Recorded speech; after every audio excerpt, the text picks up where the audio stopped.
আগষ্ট মাহৰ পৰা অৰুণোদয়ৰ অধীনত ধন বিতৰণ পুনৰ আৰম্ভ হ'ব। একে সময়তে ইয়াৰ লাভালাভ আটাইতকৈ যোগ্য পৰিয়ালসমূহে লাভ কৰাটো নিশ্চিত কৰিবলৈ আমাৰ চৰকাৰে যোগ্য হিতাধিকাৰীৰ অন্তৰ্ভুক্তি কৰা আৰু অযোগ্য হিতাধিকাৰীক বাদ দিয়াৰ লেখীয়া স্বচ্ছ আৰু নিৰন্তৰ প্ৰক্ৰিয়াৰ জৰিয়তে এই আঁচনিখন শক্তিশালী কৰি ৰাখিব।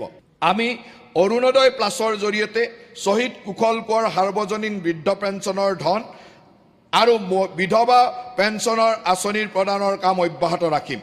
অৰুণোদয় আমাৰ ৰাজ্যখনৰ আটাইতকৈ বৃহৎ সামাজিক সাহায্য আঁচনি আৰু ই হৈছে অসমৰ আটাইতকৈ বেছি স্বীকৃতিপ্ৰাপ্ত কল্যাণমূলক পদক্ষেপসমূহৰ ভিতৰত অন্যতম। অৰুণোদয় আঁচনিয়ে এতিয়া সমগ্ৰ ৰাজ্যখনত প্ৰায় 40 লাখ পৰিয়ালৰ ওচৰ চাপিবলৈ সক্ষম হৈছে। ই পৰিয়ালসমূহৰ পৰিচয়ৰ প্ৰতীক আৰু সৰ্বাংগীন কল্যাণৰ প্ৰতি আমাৰ চৰকাৰৰ প্ৰতিশ্ৰুতিবদ্ধতাৰ চিন হৈ পৰিছে। আগষ্ট মাহৰ পৰা বাজেটত উল্লেখ কৰিছোঁ যে আগষ্ট মাহৰ পৰা আমাৰ ৰাজ্যৰ আটাইবোৰ জন কল্যাণমুখী আঁচনিৰ কাম পুনৰ আৰম্ভ হ'ব।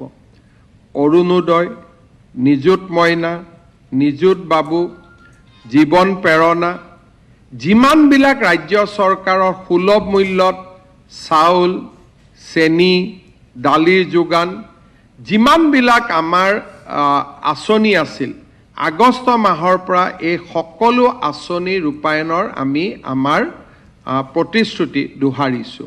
অৰুণোদয়ৰ জৰিয়তে নহয়, লাখপতি বাইদেউৰ জৰিয়তে নহয়, আজি আমি আৰু এটা ঐতিহাসিক সিদ্ধান্ত লৈছোঁ যে বহু বিবাহত জড়িত কোনো ব্যক্তিয়ে কোনো ধৰণৰ চৰকাৰী আঁচনি নাপাব। সি প্ৰধানমন্ত্ৰীৰ আৱাসে হওক, বিনামূলীয়া চাউলে হওক বা সি অৰুণোদয়ৰ দৰে আঁচনিসমূহে হওক।